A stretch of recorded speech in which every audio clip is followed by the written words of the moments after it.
రాష్ట్ర ప్రభుత్వం విడుదల చేసిన జాబ్ క్యాలెండర్ పై ఏలూరు ఎమ్మెల్యే బడేటి చంటి పత్రికా సమావేశం నిర్వహించారు. ఈ సందర్భంగా ఎన్నికల సమయంలో ఇచ్చిన హామీ దిశగా ప్రభుత్వం కట్టుదిట్టంగా పనిచేస్తుందని తెలిపారు. జాబ్ క్యాలెండర్ ద్వారా వివిధ శాఖల్లో ఉద్యోగాలను భర్తీ చేయడం జరుగుతుందన్నారు.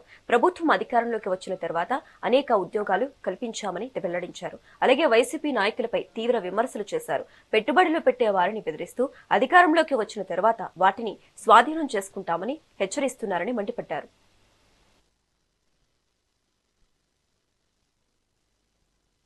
లోకేష్ గారి తరఫున ఏదైతే 20 లక్షల ఉద్యోగాలు మరి యువతకి కల్పిస్తామని చెప్పారో దాన్ని దృష్టిలో పెట్టుకుని అది గవర్నమెంట్ పరంగా అవ్వచ్చు, అదేవిధంగా జాబ్ మేళాల ద్వారా అవ్వచ్చు, అలాగే ఏదైతే కంపెనీలు మన ఆంధ్రప్రదేశ్కి వచ్చి ఆ కంపెనీల్లో ఉద్యోగాలు అవ్వచ్చు, అందరూ కూడా యువత ఎవరి కాళ్ళ మీద వాళ్ళు నిలబడాలనే ఉద్దేశంతో మరి అనేక వ్యయ ప్రయాసాలకు వచ్చి మరి రాష్ట్రానికి అనేక పరిశ్రమలు తీసుకురావడం జరిగింది. అందులో భాగంగానే మరి జాబ్ క్యాలెండర్ అనేది గత 5 సంవత్సరాల్లో ఏ ఒక్కటి కూడా రిలీజ్ చేయాల, అలాగే డిఎస్సి రిలీజ్ చేయాల.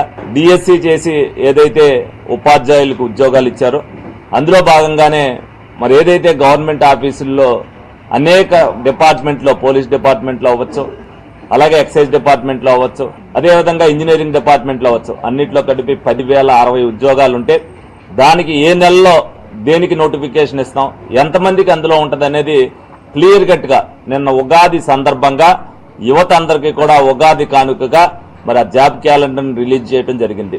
ఏదైతే ప్రభుత్వ పరంగా వాళ్ళకి ఏదైతే పరిశ్రమలకి రాయితీ ఇస్తారో ఈ రాయితీలను చెడగొడటానికి వాళ్ళు కోర్టుల్లో కూడా వేశారు. దానికి కోర్టులు కూడా వైసీపీ నాయకులు ఎవరైతే వేసారో వాళ్ళకి చివాట్లు కూడా పెడతాం జరిగింది. అలాగే వీళ్ళు చేయరు, చేసే వాళ్ళని చెడగొడటానికి మేము వచ్చిన తర్వాత ఆ భూములు లాగేసుకుంటాం, మీరు ఇక్కడ పెట్టుబడులు పెట్టా ఆ పెట్టుబడులు వేస్ట్ అయిపోతాయని చెప్పి వాళ్ళని బెదిరించడం, అలాగే కొన్ని కంపెనీలు సీఈఓలకి లెటర్లు రాయటం, మీరు ఇక్కడికి రావద్దని చెప్పి కొంతమందికి ఫేక్ ఏదైతే మెయిల్ ఐడీలు పంపించడం, ఇవన్నీ కూడా అంటే రాష్ట్రం అభివృద్ధి చెందడం వాళ్ళకి ఇష్టం లేదు, రాష్ట్ర ప్రజలు బాగుండటానికి ఇష్టం లేదు.